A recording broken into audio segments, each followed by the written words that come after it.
All right, folks, welcome back to the channel. Today we are discussing Boost Mobile. We've got network updates. We've got business updates. I know some of you guys are fans of Boost Mobile and some of you are not, but they're an important component of the industry. They're in a very unique position, in some ways bad and in some ways good, and we're just going to cover a lot of that here in this video, right, as an update. All right, so first things first, we have a good quarter, Q1 2025. It is completely opposite of what we have been seeing from Boost Mobile, which has been losses. Now we have gains. So we got to call a spade here. Something good for Dish, Boost Mobile, Echostar is the fact that now they're actually growing the business, they're adding customers, and they're net positive on the quarter. Worth celebrating, worth identifying as a pro. The next thing we need to discuss is whether or not that's going to be sustainable. I think moving forward, they can continue to grow as long as they stay competitive with rate plans and phone promotions and somehow, some way, garnering share from the other providers. They could potentially find themselves gaining customers consistently, albeit probably slowly. It's better than losses, for sure. And I just don't know if it's going to be enough to prevent what a lot of analysts are predicting, which is a bankruptcy. So we'll have to wait and see how that goes. We know that Boost Mobile hasn't really done anything unique to separate itself from any of the other providers and MVNO competitors and prepaid and all those kind of things. Now, the other thing that we learned about recently is that the company at Echostar, the parent company of, Boost Mobile and Dish Wireless and all that, they're now starting to talk about D2D, direct to device, which is really non-terrestrial networking. We're talking about cell service from space. And they have spectrum, and they have satellites deployed and all those kind of things, but they don't have like a service that's actually launched for direct-to-device. So I'm not really sure what the hell any of this means.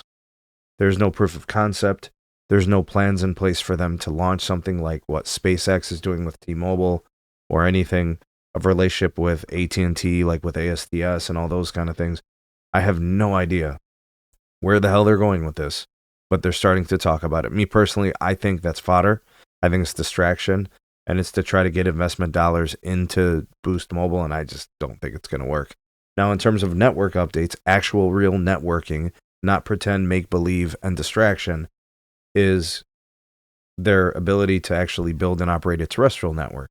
24,000 5G sites by the end of Q1. That number is going to continue to increase. They've already met certain requirements. They've been able to do that every step of the way, and they're scheduled to mark another one. This one is going to be the June 14 deadline of the 3GPP Release 17, which they claim they have already done.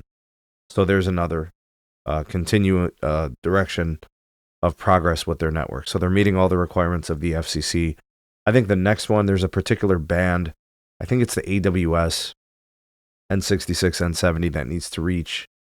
If I remember correctly, I think it was 70% of the pops in the US or something along those lines. And they're probably going to have to get customers in some more modern handsets in order to get there, as well as adding more cell sites and co-locating on more towers and all those things. So absolutely, is Echostar a risk for bankruptcy? Of course. You look at their financial situation, it's still bad. They still don't make money. They still are in debt. That debt increases every quarter. Yes, they're losing less than they used to. Yes, they're gaining customers, but they don't make enough money off each customer, and too many of their customers are actually not on the Dish network. A lot of that stuff has to change. They're going to have to address it. And it's not because they're not trying. Some of these things, in my opinion, are almost insurmountable. And if without things being perfect, how the hell is Boost Mobile actually supposed to do this? Right? So some positives here and some negatives. I just wanted to give you guys the update. Some people have been commenting on recent videos saying I need to do more content on more companies. I have no idea what the hell you are talking about. There is nobody on this platform on YouTube that covers more about all of these companies in the entire telco space than this channel. But thank you for your comments. I do appreciate them, and the constructive criticism is always well taken, and I still will do my best to offer a well-rounded one-stop shop for all things telco, wireless, wireline, the whole entire shebang. But drop me some comments. Tell me what you guys think of this video and all the things I discussed. Interested to read what you guys have to say on it. Drop me those comments, like, share, and subscribe. Check out some more of our videos. We'll see you guys on the next one.